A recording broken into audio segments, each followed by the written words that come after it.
Sa isang liblib na sitio sa bayan ng Antipolo sa Rizal ay mayroon daw paliguan na malinis, tahimik at higit sa lahat, libre. Ang linaw ng tubig. Masarap maligo.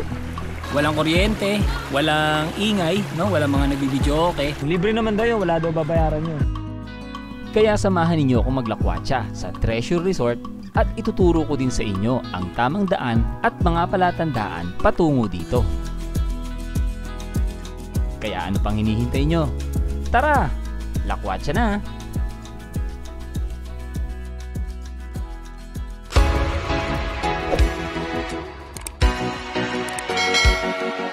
Okay, 7:30 ng umaga. Andito ulit tayo ngayon sa Shell Boso Boso. Dahil nagpahinga muna ako dito saglit bago natin puntahan yung sinasabi kong lugar dito sa Antipolo. Kaya tara, lakwatsa na. Ito palang lugar na sinasabi ko na libreng paliguan dito sa Antipolo. Nakita ko lang to 2 weeks ago nung nagpunta ako dun sa mainit, no, sa Sitio San Joseph. Kasi nga pinuntahan ko yung Kawa Falls para kumustahin kung ano yung update doon sa lugar nila.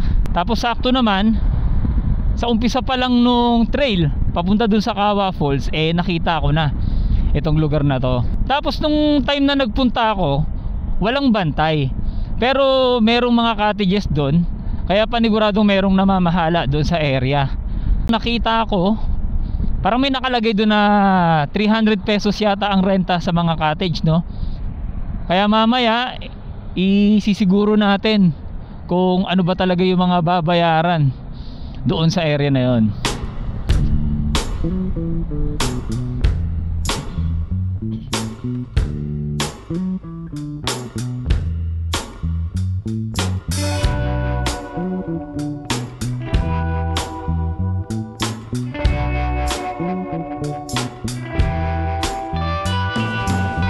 Nung nagpunta tayo dati nung Kawa Falls, dito tayo dumaan, no, sa Old Boso Boso.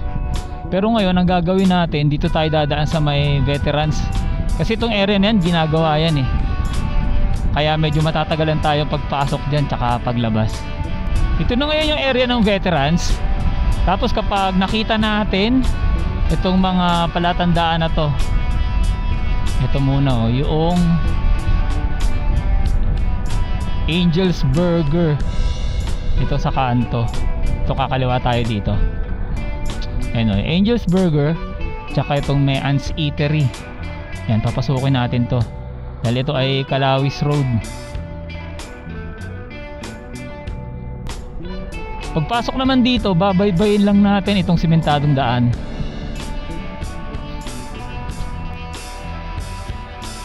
Yung madadaanan pala kayo dito ang kalsada na pakaliwa.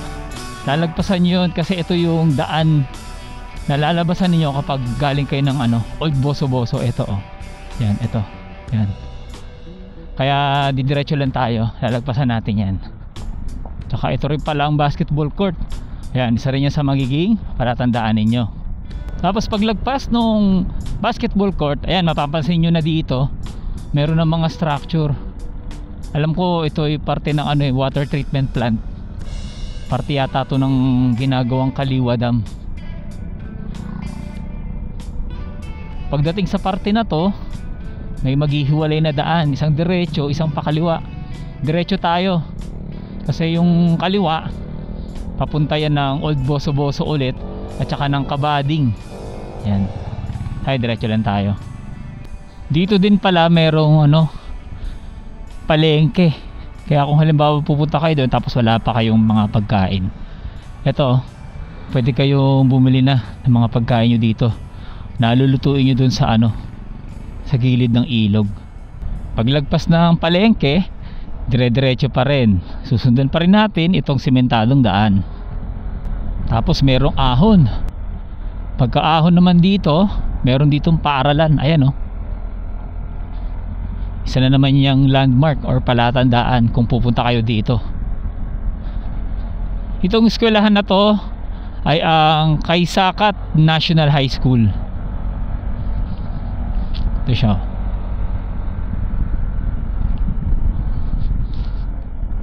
Tapos pagdating dito, andito naman yung arko ng Sitio San Joseph.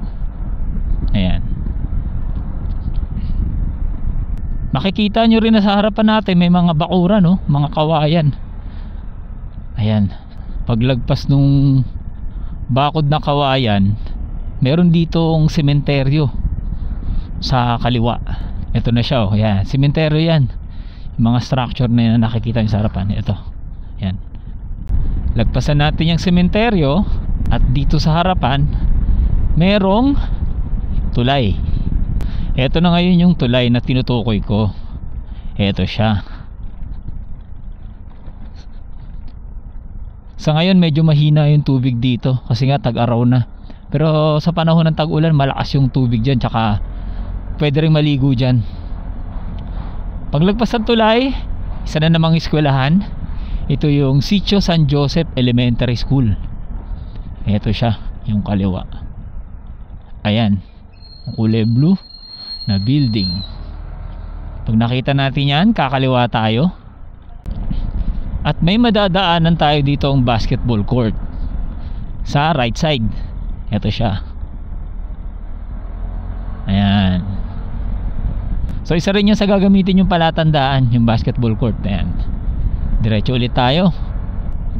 Pag nalampasan nyo na yung basketball court, may isa na namang tulay na gagamitin ulit nating palatandaan.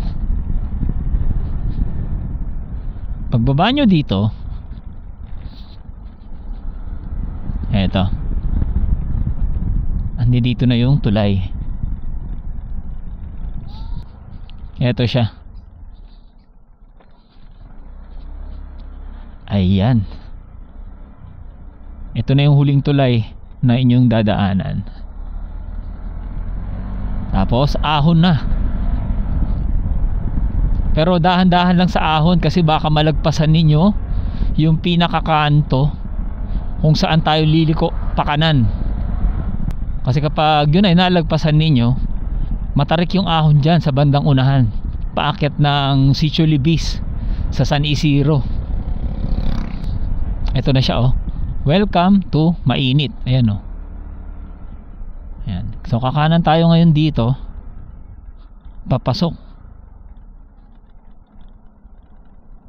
Ayan, napakaganda ng lugar nila dito, ang daming puno.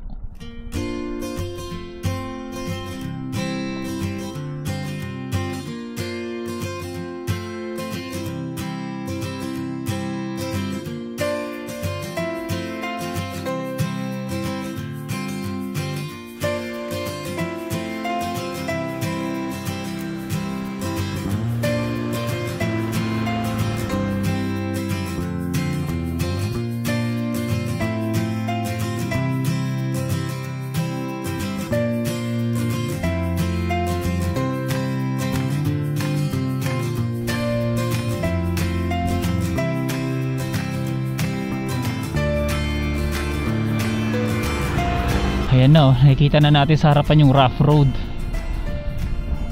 Kaya dito na lang tayo mag-iiwan ng motor natin. Hindi na natin ipapasok sa pinakaloob.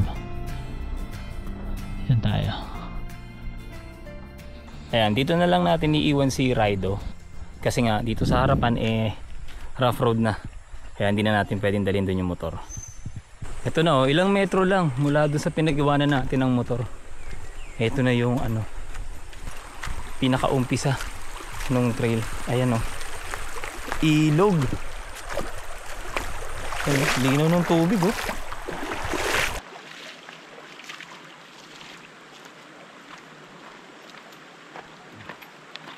Okay, so nandito na nga tayo, no, dun sa libreng spot na sinasabi ko sa inyo. At kung mapapansin nyo, ayan, oh, ang linaw ng tubig. Masarap maligo. Sa ngayon medyo mahina lang yung tubig dito kasi nga tag-araw, pero pag tag-ulan paniguradong malakas yung agos dito.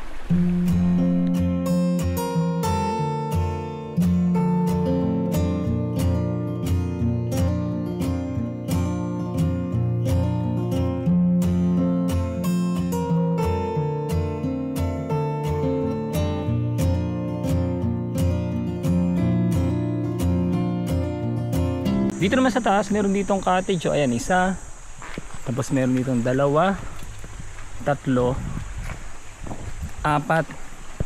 Ito pa, 5. Tapos dun, 6. Tapos ang cottage fee ay nakalagay dito, cottage 300 pesos. Tapos mula doon sa area ng mga cottage, ito sa gilid oh, ang ganda nung spot. Pwede mo siyang paglagyan ng extrang lamesa o kaya upuan, o kaya kung meron kayong mga camping table and chairs, pwede yung ilatag dito. Mababaw lang yung tubig, tapos at the same time ang linaw din oh.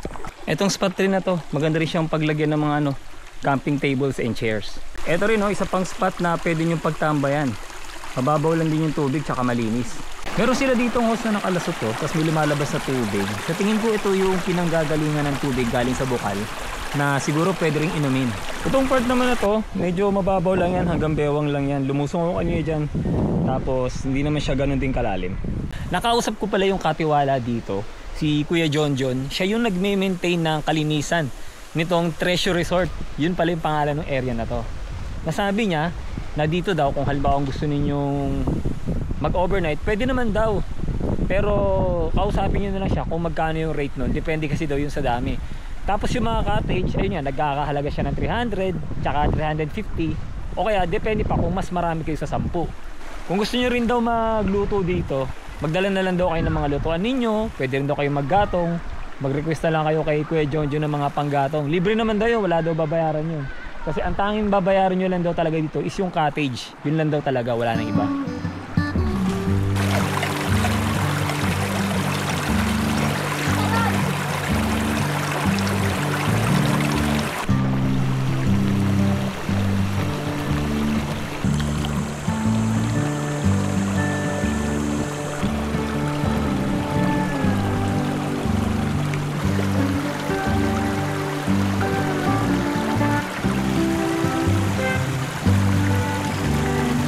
Kung halimbawa din pala na magdadala kayo dito ng mga camping table or camping chairs, wala daw bayad yun, sabi ni Kuya John.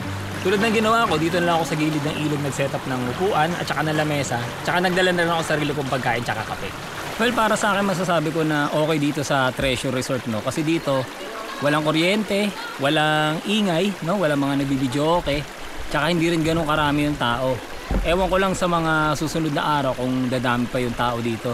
Kasi ngayon ay araw ng Sabado, tapos medyo maaga pa, alas 6 pa lang ng umaga. Tsaka kung pupunta kayo dito, magdala na lang kayo ng power bank para hindi malobat yung mga gadget ninyo. Time check natin, 11 na ng umaga. Ayan, ang nandirito lang yung bata na kamag-anak ni Kuya John. Tapos yan, walang ibang tao. Ako pa lang ang bisita na nandirito. Kaya nasulit ko talaga yung area na to. Para pala sa mga pupunta dito, yung mga basura ninyo, siguruhin ninyong may uuwi ninyo, no? Kasi talagang mahigpit si Kuya John doon. Ayaw niya na madumi yung ilog. At the same time, yung mga magiinom doon, yung mga bote ninyo, huwag nyo na daw dalhin sa ilog, kasi kapag nabasag yung bubog, baka madisgrasya yung mga naliligo doon na nakayapak. Shoutout pala kay Buddy Charles sa pagbibigay sa atin ng visa para mapuntahan natin yung Treasure Resort na matatagpuan dito sa Sitio San Joseph, Barangay San Jose, Antipolo City. Kaya hanggang dito na lang, at wag na wag kakalimutan na ang buhay ay masaya kapag may halong lakwatsa. Salamat!